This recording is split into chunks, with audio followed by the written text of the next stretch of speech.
자, 5강 캔들 분석 들어갈 텐데, 이 캔들 분석은 바로 이제 봉 차트죠? 봉이 바로 이제 캔들이라고 하는데, 봉이 양초 모양으로 생겼다고 해서 캔들 차트라고 하긴 합니다. 자, 원래 이게 일본의 거상이었던 혼마 무네히사가 이 쌀 선물 시장에서 이 상인들을 상대로 얼마만큼 가격 변동이 있었냐, 요걸 이제 도표화하면서 만들어진 게 봉 차트인데, 이게 300년이 좀 지나도 그대로 좀 쓰고 있는 만큼 가장 전 세계적으로 통용되는 차트고, 강민 멘토와 함께 하는 것도 지금 이제 봉 차트를 가지고 하는 거기 때문에 봉 차트에 대한 부분을 이해하셔야 되고, 봉 차트를 이해할 때 주목해야 되는 게, 이게 단순히 양봉이다, 음봉이다, 뭐 이런 거를 보는 게 아니라, 이 부분이 보여주는 심리가, 빨간색이면은 매수가 더 많이 들어왔고, 파란색이면은 음봉이라서 매도세가 많이 나왔는데, 항상 봉 차트를 볼 때 아래에 거래량을 같이 묶어서 봐야 돼요. 이게 장대 양봉인데 거래량이 동반되는 부분이 큰지, 얼마만큼 큰지, 앞전에 비교했을 때 상대적으로 얼마만큼 늘어났는지, 자, 그러한 부분들 심리 상태를 주목해야지 여러분들 주식을 좀 잘할 수 있다는 거죠. 자, 여기서 시가 같은 경우에 여기 봉으로 봤을 때 시가가 여기서 시작했는데 종가가 여기서 마감했다는 것은 시작과 동시에 19만원에 매수했는데 종가가 23만원으로 마감을 했다는 것은, 빠르게 엄청난 거래량까지 들어왔다는 것은 많은 매수세가 쏠렸다, 심리가 쏠렸다는 거죠. 매수 심리가 강하게 작용했다 보실 수가 있듯이, 자, 이렇게 장대 양봉의 캔들이 나왔다는 것은 시장에서 매수 세력이 매우 강력하여서 주가가 강한 상승으로 마감한 그런 경우입니다. 그래서 고가와 저가 사이에 폭이 워낙 커서 몸통이 길다는 거죠.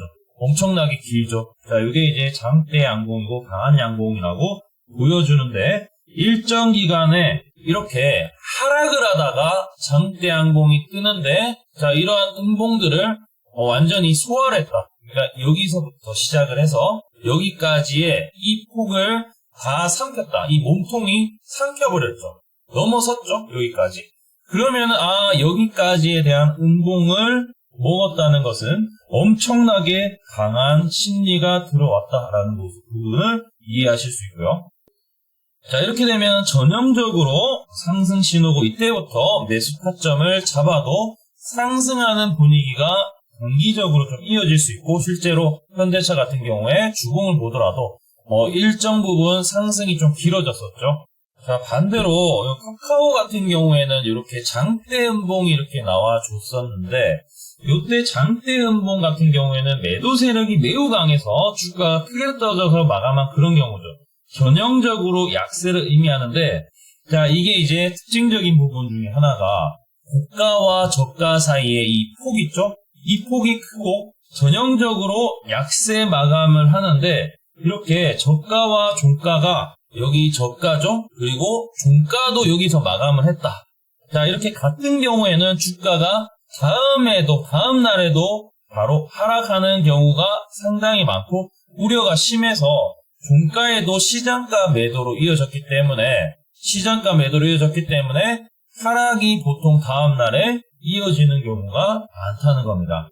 자, 그리고 여기 보시면은 십자가 모양의 이 부분 있죠? 이게 이제 보통 부지라고 하기도 하는데, 십자 형태의 캔들이 뜨면은 시가하고, 자, 시가가 바로 어디냐면은 여기죠? 시가와 종가가 거의 이제 같은 경우에 만들어지고, 일반적으로 이제 매수와 그 다음에 이 매도가 균형을 이루고 있다, 이렇게 좀 판단을 하셔야 되는데, 십자형으로 출현이 되면은 이 균형이 잡혀 있어서 주식을 팔거나 사거나 둘 다 하는 게 아니라 다음에 나오는 신호를 보고 확인해야 되는데, 이게 양봉이다라는 부분은 상승에 대한 부분을 조금 이어질 수 있는 그런 신호가 뜰 수 있다는 것이고, 만약에 다음 날에 예를 들어서 여기 이런 부분들 있죠? 십자 도지 형태의 부분인데 여기서 음봉이 나와줬다, 다음 날에.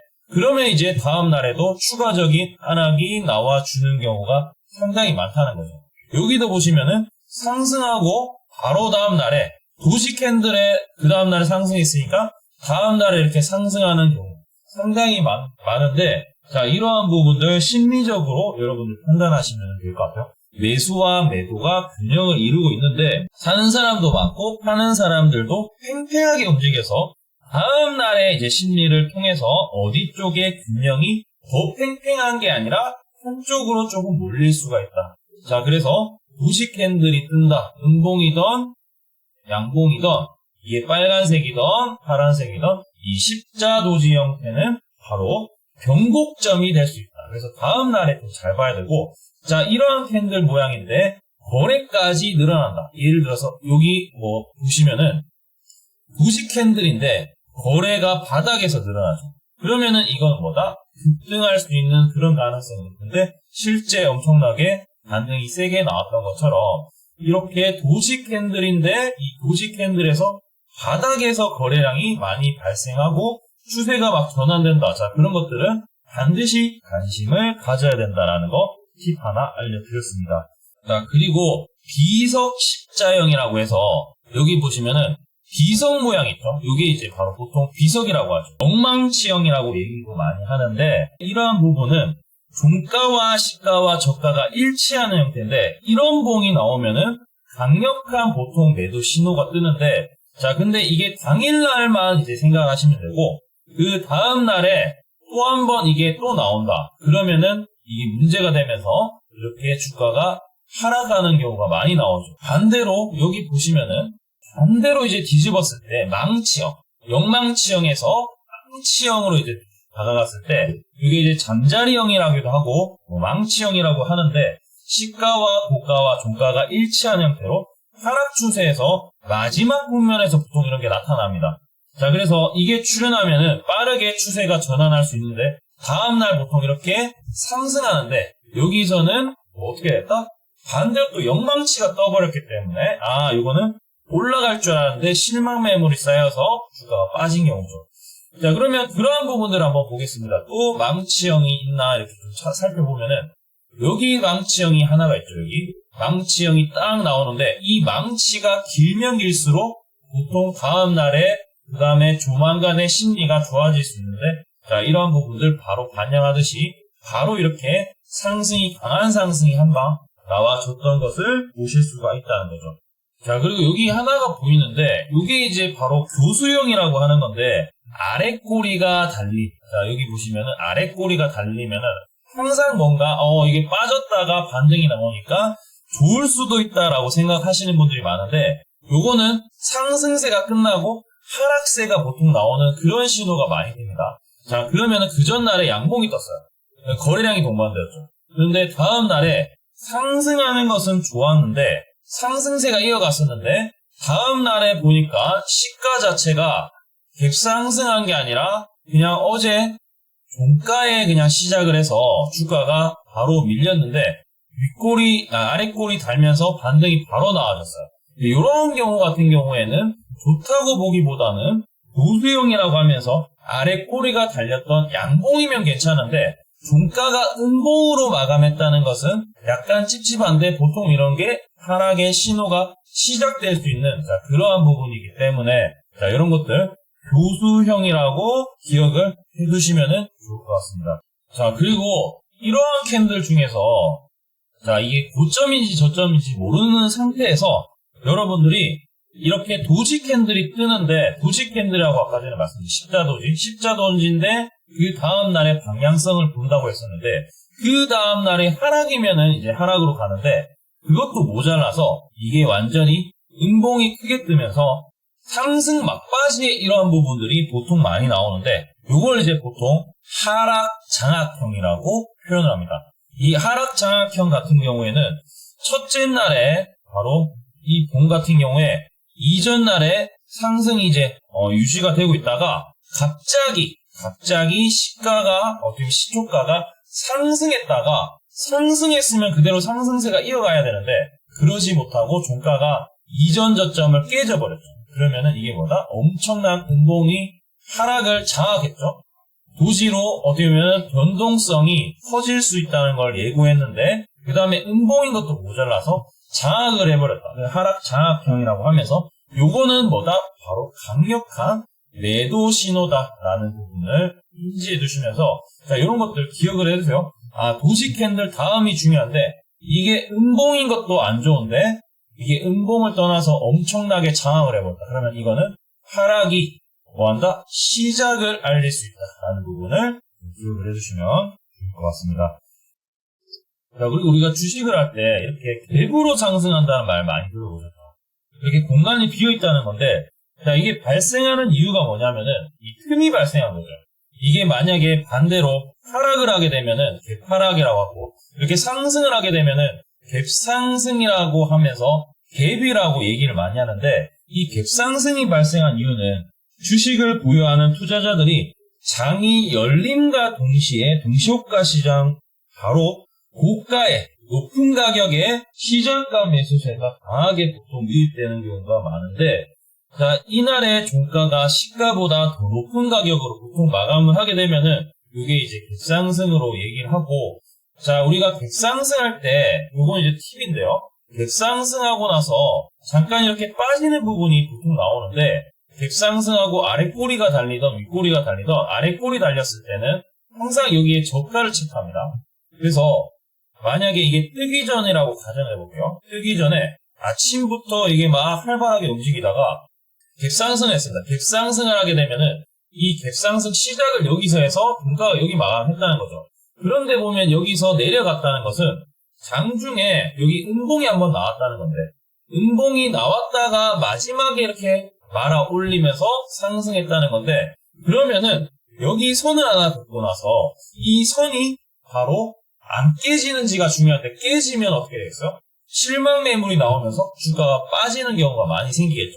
안 깨진다? 보통은 갭상승으로 또 올라가는 경우가 많고 그 다음에도 이 저가 안 깨지는지 체크하면서 자 이러한 부분들을 우리가 보신다면은 갭상승할 때 갭상승하고 나서 시초 10분에서 15분 정도의 최저가를 체크하고요. 그 최저가가 안 깨지면은 보통 그 10분, 15분 뒤에 고가를 형성했던 부분을 다시 돌파하면은 보통 급등을 또 한다. 이렇게 보시면은 이런 것들도 좋은 팁이 될 수 있으니까 꿀팁이니까 반드시 기억을 해주세요. 자, 그러면 반대로 하락하는 경우가 있는데 자, 이렇게 주가가 공가가 바로 이제 여기서 끝났는데 다음 날에 하락으로 이렇게 빠져버렸어요. 갭으로 빠진 거죠. 이만큼의 갭으로 시초가부터 매도가 강력하게 나온 거죠. 자, 그러면은 매도세가 바로 나왔다고 해서 당황하지 마시고 10분에서 15분 정도만 기다려보시고 여기서 또 저가를 체크합니다. 똑같아요. 갭 상승했던 것처럼 저가를 체크하는데 이 저가가 안 깨지면은 보통 반등이 나오기도 하는데 그날에 반등 나오기도 하고 다음날에 반등 나오기도 한데 자, 이 저가를 깨지면 어떻게 된다? 음봉이 크게 나온다는 거죠. 그래서 이게 깨지고 나서 깨지니까 급락을 하는 자, 이런 상황이 주어지니까 여러분들이 갭 하락을 하던 갭 상승을 하던 갭 상승이던 갭 하락이던 중요한 것은 이게 시초가 중요한데 시초 언제? 10분에서 15분 정도 여기에서 저가를 체크를 잘 하신다면은 이 저가 안 깨지면은 갭 하락하더라도 반등 가능성이고요. 만약에 갭 상승을 했다고 하더라도 갭 상승했다가 빠지더라도 우리가 흐름이 안 깨지면은 다시금 올라가는 경우가 많이 발생한다라는 부분을 기억해 주시면 좋을 것 같아요. 자, 그리고 마지막으로 우리 캔들 공부를 할 때 여러분들의 실전 투자할 때 가장 도움 많이 되는 부분이 확률적으로 가장 높은 부분 알려드릴 테니까 두 가지 반드시 기억해 주세요. 지금부터. 자, 장대항공이 떴다. 장대항공이 떴다. 장대항공이 떴다. 거래량이 동반되었다. 그러면은 보통 다음 날에 70%는 어떻게 뜨냐면은 보통 이렇게 조정 캔들이 떠요. 조정 캔들이라고 하는 것은 음봉이다, 양봉이다 이런 게 아니라 장대 양봉보다 작은 캔들이 보통 뜹니다. 물론 여기서 장대 양봉 한 번 더 뜰 가능성도 있지만 자, 그런 확률은 30%밖에 20%에서 30%밖에 안 되고요. 자, 보통은 이렇게 조정 캔들 여기서보다 더 작은 캔들이 뜨는데 다음 날의 조정 캔들에 저가를 표시해두고 저가 라인 이탈 안 하면은 보통은 다시 이 고점 돌파하면은 급등을 하기도 하고 만약에 이 저가 라인을 깨지게 되면 어떻게 되냐? 장대항공의 저가까지는 무조건 이제 한 번은 터치하다가 올라올 수가 있다. 뭐 빠졌다가 올라가든지 아니면 빠지면서 또 깨지는지는 모르지만 어쨌든 간 저가 깨지면은 장대항공 저가까지는 밀릴 수 있는 부분은 염두를 해두시고 접근하시면 좋을 것 같습니다. 자, 이게 첫 번째고요. 제가 한 번 더 설명을 다시 드리겠는데 장대항공의 거래량이 터지면 다음 날의 70%는 바로 조정 캔들, 이런 작은 캔들 모양이 뜨는데 이때의 저가를 찍고요. 고가도 찍고요. 자, 여기에서 저가를 깨지게 되면 어떻게 된다? 장대항공 떴던 저가까지 밀릴 가능성을 염두를 해두셔야 되고 반대로 여기 고점을 돌파하면은 한 번 더 상승이 강하게 나와줄 수 있는데 강하게 나와주는 부분을 여러분들이 체크해서 수익 내는데 도움을 가졌으면 좋을 것 같습니다. 자, 두 번째는 바로 뭐냐면은 어떠한 종목이든 요거는 방금 전에 설명드렸지만 장대항공의 거래량이 동반되었다라고 하는 것은 매수세가 엄청나게 몰렸다는 것인데 여기 저가를 다시 깨지면은 어떻게 되겠다? 실망 매물이 쌓이겠죠. 그러면 여기서 다시 회복하는 데는 시간이 걸릴 수밖에 없거나 아니면은 급락할 가능성, 이 두 가지가 존재할 수 있어서 우리가 어떤 종목이든지 간에 아무 종목이나 보세요. 아무 종목이든 장대양봉에 거래량이 터졌던 이 부분에 저가를 그 다음날에 안 깨지는지가 중요한데 여기 보시면은 안 깨지는 것 같아요. 반등이 나와주면서 다시 추세가 올라가는 부분을 확인하실 수 있듯이 장대양봉일 때 항상 그 다음에 또 장대은봉도 마찬가지로 거래량이 터졌을 때 은봉이든 장대양봉이든 저가 라인을 깨지면은 더 급락이 나온다는 것이고 장대양봉의 저가가 안 깨지면은 언제든지 반등이 나올 수 있는 부분 요거는 반드시 외워두세요. 공식처럼 외워두시면은 좋을 것 같습니다. 자, 그래서 오늘 5강 캔들 분석까지 마무리했고요. 그 다음